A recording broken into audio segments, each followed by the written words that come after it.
오늘 우리에게 주시는 하나님 아버지의 말씀은 누가복음 15장 11절에서 24절 말씀입니다.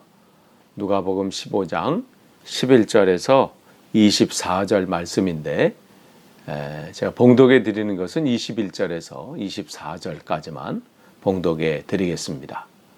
아들이 이르되 아버지 내가 하늘과 아버지께 죄를 지었사오니 지금부터는 아버지의 아들이라 일컬음을 감당하지 못하겠나이다 하나 아버지는 종들에게 이르되 제일 좋은 옷을 내어다가 입히고 손에 가락지를 끼우고 발에 신을 신기라. 그리고 살찐 송아지를 끌어다가 잡으라. 우리가 먹고 즐기자. 이는 내 아들은 죽었다가 다시 살아났으며 내가 잃었다가 다시 얻었노라 하니 그들이 즐거워하더라. 아멘. 오늘 누가복음 오늘은 15장 11절에서 24절까지 말씀 함께 나누도록 하겠습니다. 여러분이 어제 말씀 계속해서 여러분이 기억하시면요.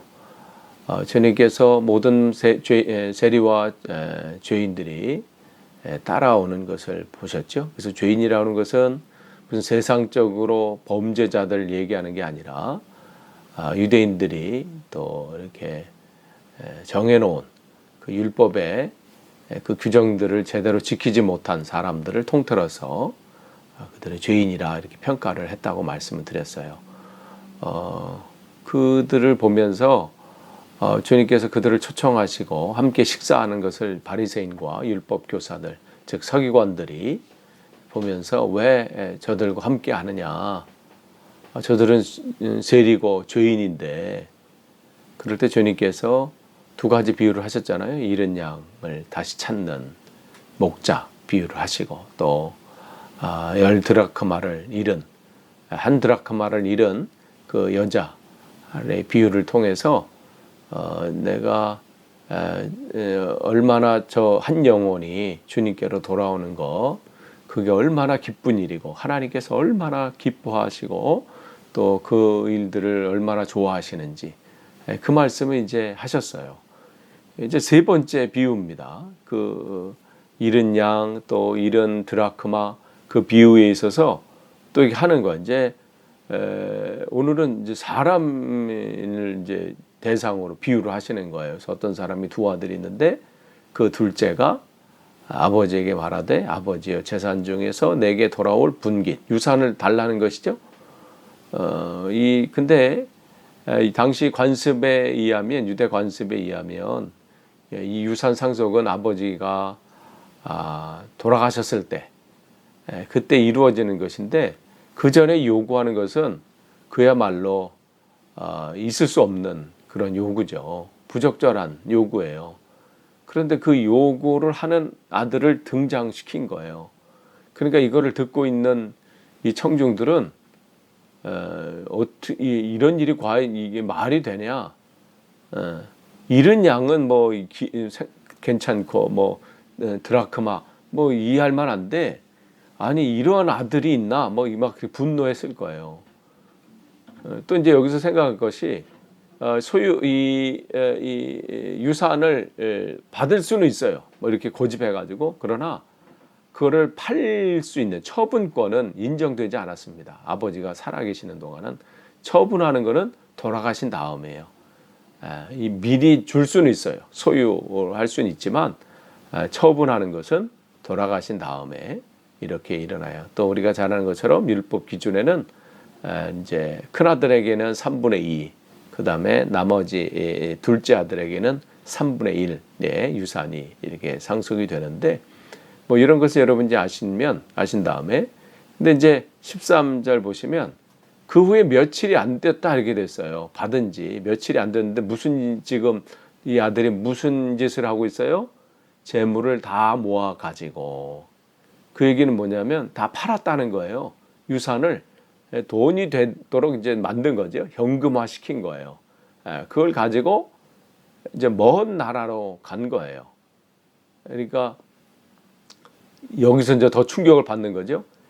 이 유산을 달라고 요구한 것도 지금 그런데 못마땅하고 지금 듣는 사람에게는 저런 아들이 다 있어 하는데 그거를 아버지가 살아계신데 팔아버리고 또 떠나간 거죠. 그래서 멀리 떠나가서. 그래서 그러니까 이 팔려면 아버지의 동의가 있어야 되거든요. 그런데 이 아들에게는 더 중요한 게 뭐냐면 떠나는 게 목적이에요. 아버지를 떠나는 거. 그러니까 이 상황을 봤을 때 듣는 자들은 용서가 안 되는 상황이 된 거죠. 어떻게 이렇게 할 수 있나. 그런데 이제 여기 보면 또 허랑방탕해서 방탕하여 그 재산을 낭비했다 이렇게 써요. 이것을 지켜도 지금 모자랄 판인데 잘 관리해도 지금 칭찬을 받지 못할 판인데 점점 더 이 사람의 삶이 심해지는 것을 보게 되죠. 하나님에게 그 삶을 하나하나를 보면 점점점 이 사람이 망가지는 삶을 사는지를 보게 되잖아요. 허랑방탕 재산을 하고 재산을 낭비했다. 아까 우리가 12절에 보면 아버지가 그 살림을 각각 나눠줬다 그렇게 말씀했어요. 살림이라고 하는 그 단어 속에는요, 생명이라는 그 의미가 또 담겨져 있어요. 그러니까 아버지의 살림을 나눠줬다는 것은 아버지의 생명을 나눠줬다는 그런 의미가 그 안에 있어요. 그러니까 이 아버지가 나눠주는 그 유산 속에는 그 유산이 그냥 어디서 얻어졌다는 게 아니죠. 뭐 그냥 갑자기 무슨 로또를 맞았다든지 아니면 뭐 어디서 하늘에 무슨 돈벼락을 받았다는 게 아니고요. 그거를 얻기 위해서 그가 엄청 그 생명을 내걸 만큼 그만큼 수고가 그 안에 있다는 거죠. 그러니까 우리 삶도 마찬가지잖아요. 우리가 이 헌금을 하고 또 우리가 가진 것으로 남을 구제하고 하는 그러한 모든 그 소유들이 그냥 되어지는 건 없잖아요.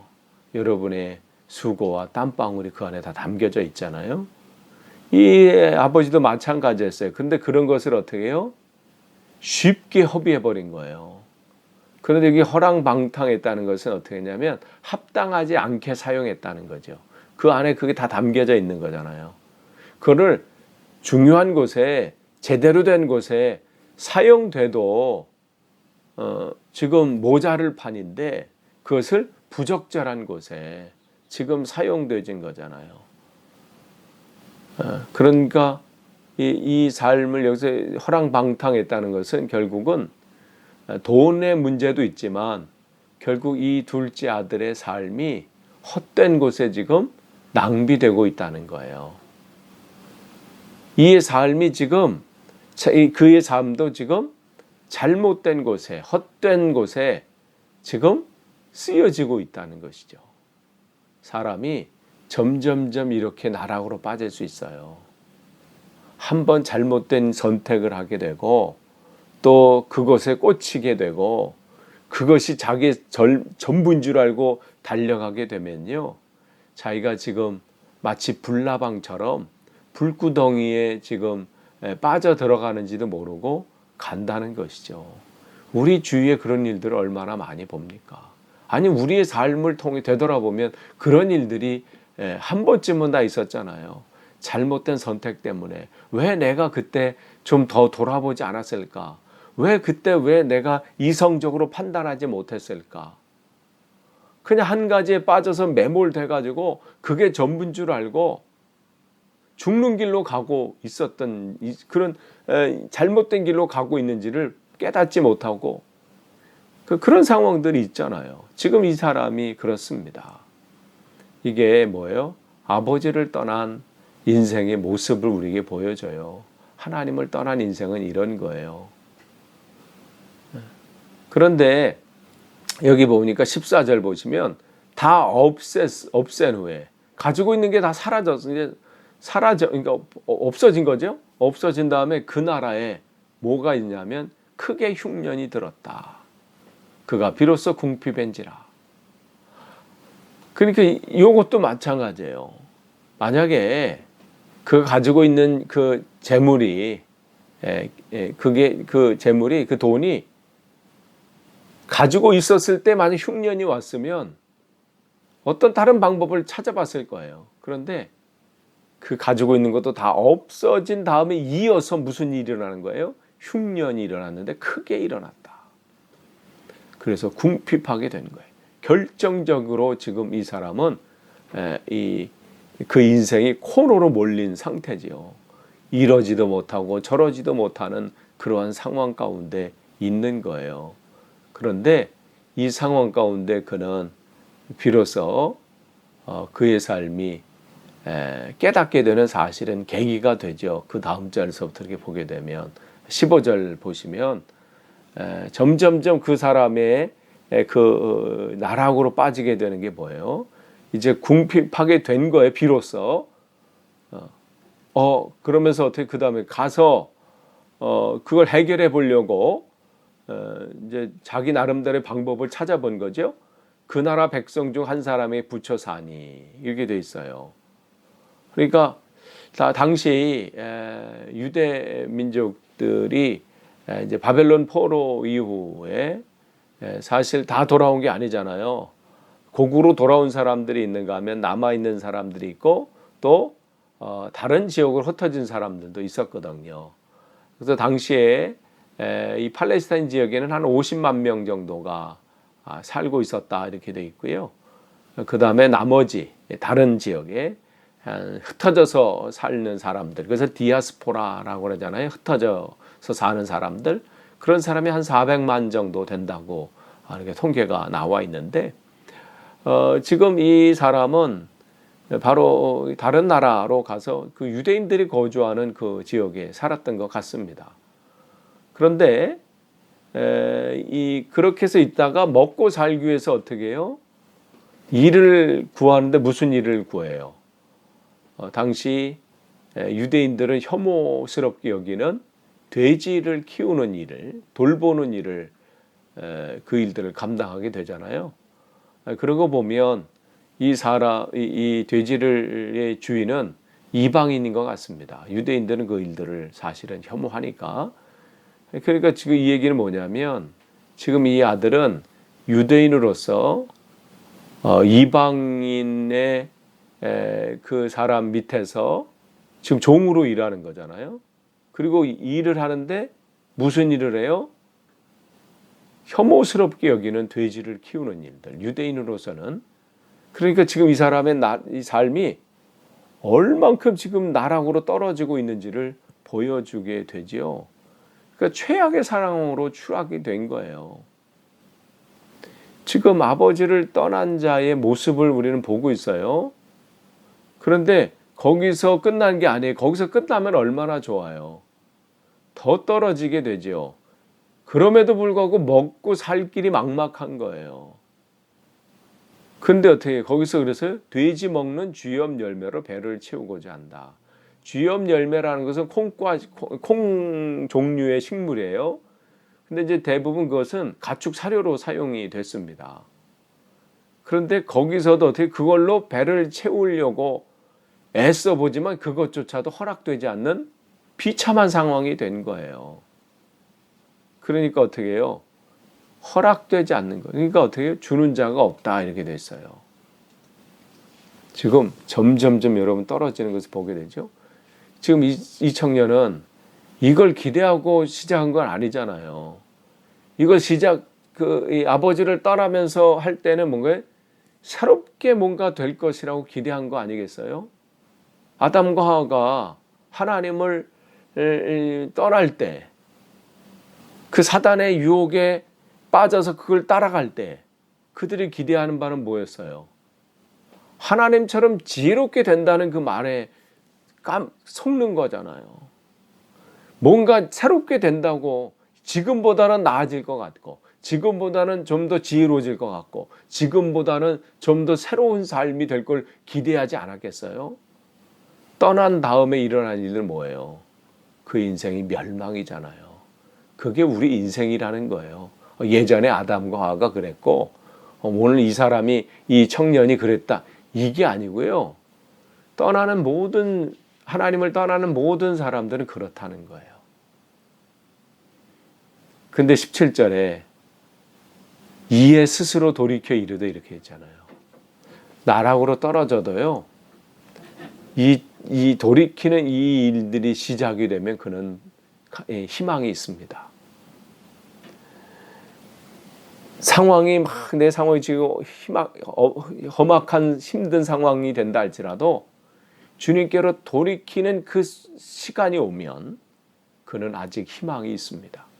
그래서 스스로 돌이켜 이르되 내 아버지에게는 양식이 풍족한 품꾼이 얼마나 많은가. 나는 여기서 주려 죽는구나. 참 어려움이 오기 전에 깨달으면 참 좋은데요. 우리 인간이 그렇지 못하잖아요. 꼭 어려움이 온 다음에 그 다음에 깨닫게 돼요. 그 다음에 자신의 삶을 되돌아보게 되잖아요. 내가 왜 이 처지가 됐나? 내가 왜 이 상황이 됐나? 그 상황 가운데 자기를 바라볼 수 있다면 그는 복 있는 사람이에요. 복 있는 사람은 뭐라고 그래서 시편 1편 1절에 죄인의 길에 서지 않고 오만한 자리에 앉지 않고 악한 꾀를 쫓지 않는다 그랬잖아요. 돌이키는 자거든요. 어려움이 찾아왔을 때 이게 흉년을 만나고 궁핍한 처지가 되몰리고 그를 도와줄 아무런 도움의 손길이 전혀 전무할 때 아무도 없는 전혀 이제 삶의 희망이라고는 하나 찾아볼 수 없는 그 상황, 그 처지를 벗어나는 방법은 뭐예요? 아버지께로 돌아가는 길이에요.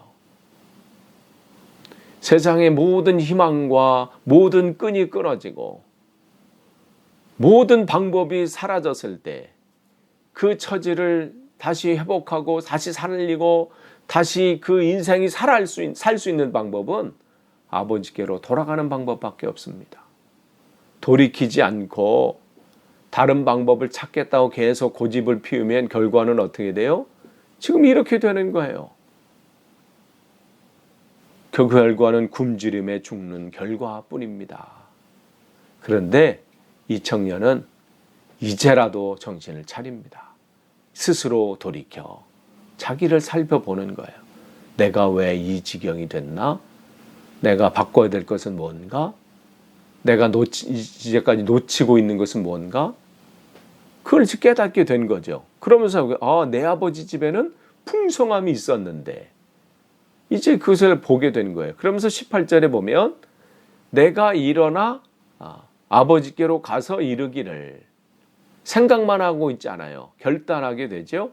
아버지 내가 하늘과 아버지께 죄를 지었사오니 19절에 지금부터는 아버지의 아들이라 일컬음을 감당하지 못하겠나이다. 나를 품꾼의 하나로 보소서 하리라 하고 일어나라고 했어요. 일어나 가서 이르기를.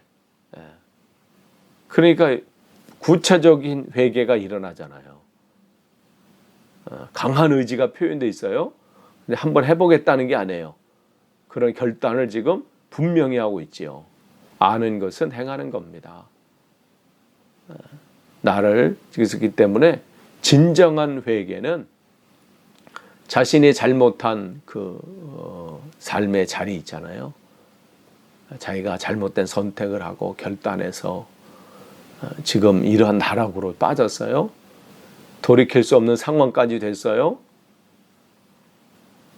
뭔가 부푼 꿈을 가지고 출발했을 때 그 꿈은 온데간데 없고 자기 생명 하나 입에 풀칠 하나 하지 못하는 그런 비참한 상황으로 떨어진 그 삶과 그 잘못된 삶의 자리에서 미련 없이 그 자리를 떨쳐버리고 일어나는 것이 회개입니다. 미련을 두지 않는 거예요. 주님께로 온전히 돌아서는 거죠. 이 사람의 이 회개는 근데 시작은 뭐예요? 자기의 처지를 명확하게 인식하는 데서 출발합니다.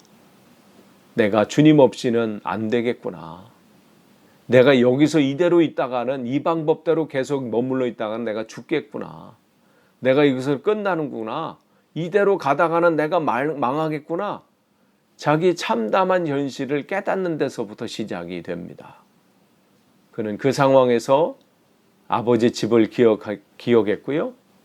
종살이라도 해야겠다는 결단을 하게 되는 거예요. 거기에 희망이 있고 거기에 생명이 있다는 것을 비로소 절실하게 깨달았기 때문에 그래요. 우리도 마찬가지예요. 돌이킬 때 살 수 있습니다. 진짜 붙잡아야 될 것이 뭔지를 붙잡아야 우리가 살 수 있어요. 고집 피운다고 되는 문제가 아닙니다. 더 나락으로 빠질 뿐이에요. 그래서 이 사람은 20절에 결단하고 생각한 것만 하지 않았어요. 행동으로 하지요. 이에 일어나서 아버지께로 돌아가니라.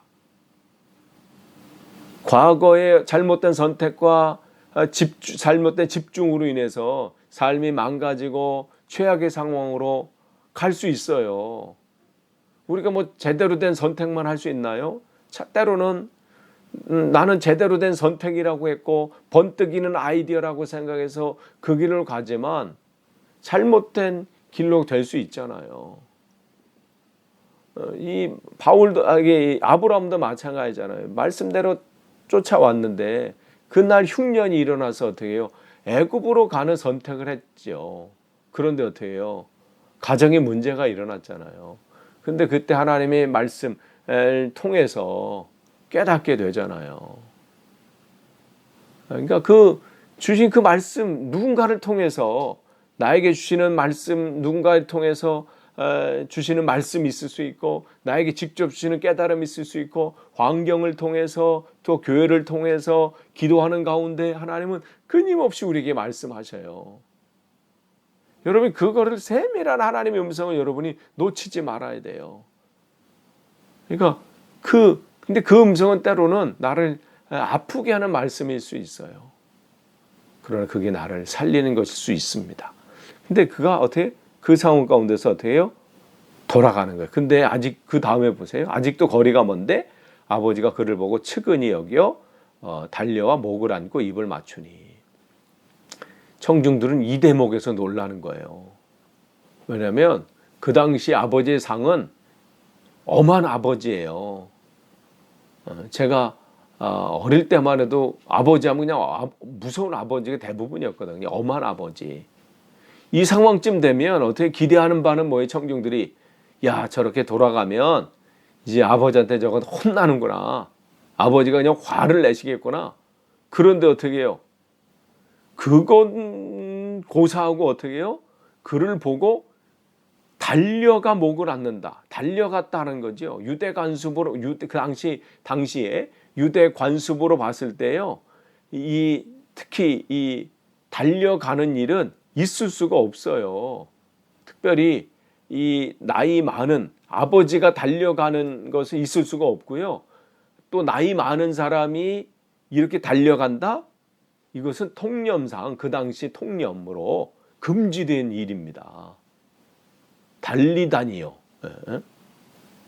그건 뭐 우리 예전 조선시대도 그러지 않았어요? 양반하면 뭐 비와도 막 천천히 걷는다 뭐 이렇게 돼 있는데 그런 일이 있을 수 없는 거예요. 그러니까 여기서 이 청중들은 화를 내지 않는 것도 이해가 되지 않는데 달려간다?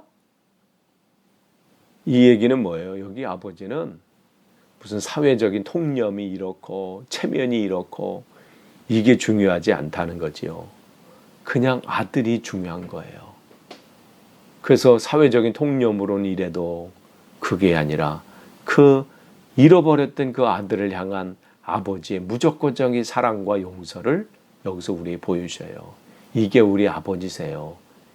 이게 우리 주님이십니다.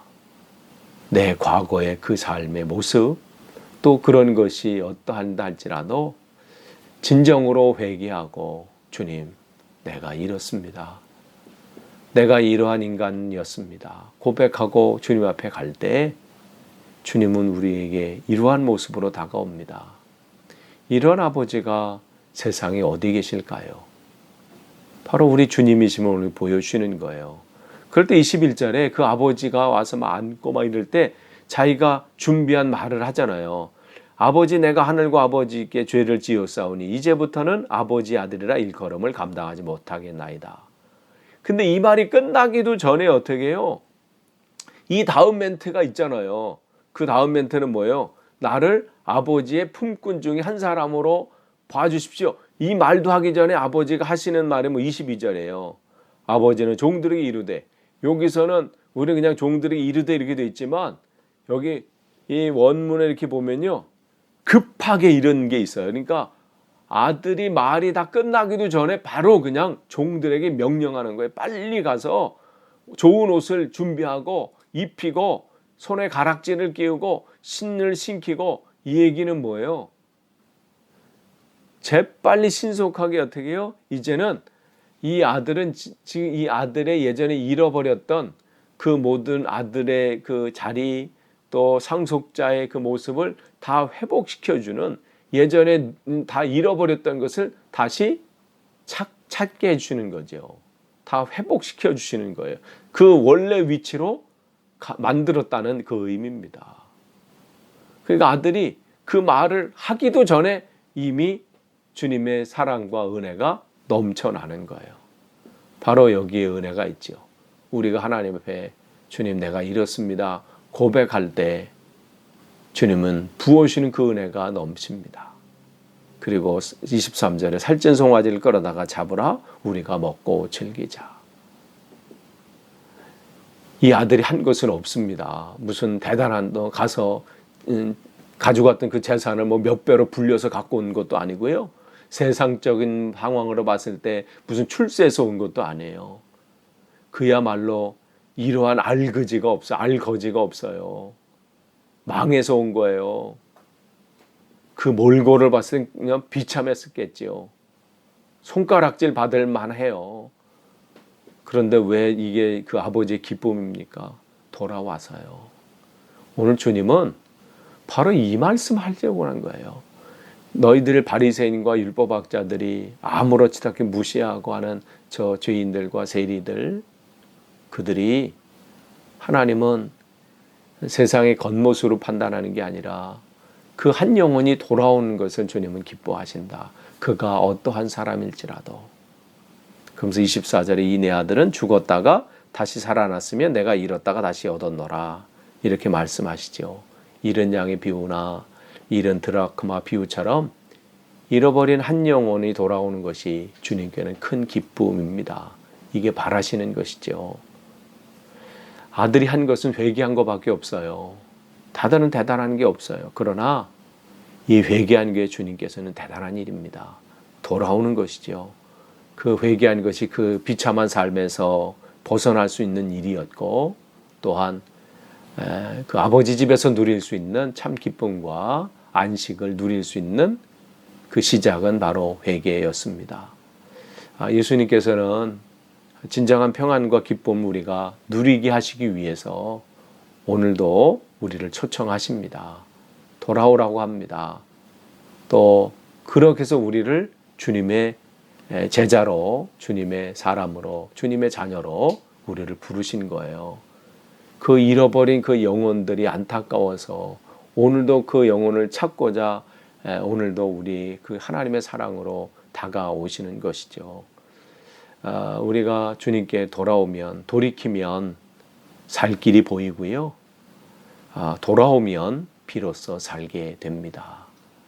세리 죄인일지라도 돌이켜 초청에 응답하면 그 은혜를 누리게 되는 거고, 비록 바리새인이나 율법학자처럼 모든 것은 나는 다 안다라고 하는 사람일지라도 돌이키지 않으면 그는 멸망입니다. 끝을 맺습니다. 오늘 말씀이 좀 길었는데요. 여러분 주님의 이 어제에 이어서 이 세 가지 비유를 통해서 주님이 얼마나 우리를 사랑하시는지 여러분 기억하길 원합니다. 여러분은 세상에서 어떻게 평가받는지 저는 모르겠지만 그게 중요하지 않아요. 어떻게 평가받든 우리가 어떻게 되든 어떤 높은 자리든 낮은 자리든 누가 인정해주든 인정해주지 않는 자리든 중요하지 않아요. 주님은 우리 한 사람 우리 자체를 사랑하십니다. 여러분 그렇게 귀한 존재들이에요. 여러분이 주 안에서 그 귀한 은혜를 누리시기를 간절히 축원합니다. 기도하겠습니다. 하나님 감사합니다. 우리는 주님 안에 귀한 존재임을 다시 깨닫습니다. 우리가 한 것이 없고 아무것 내세울 것이 없지만 주님은 우리를 그냥 사랑하십니다. 주 안에서 누리는 이 행복을 놓치지 않게 하시고 더욱더 누리고 또한 이 누린 이 행복을 또 우리 이웃들에게 전할 수 있도록 주여 붙잡아 주옵소서. 예수님의 이름으로 기도하옵나이다. 아멘.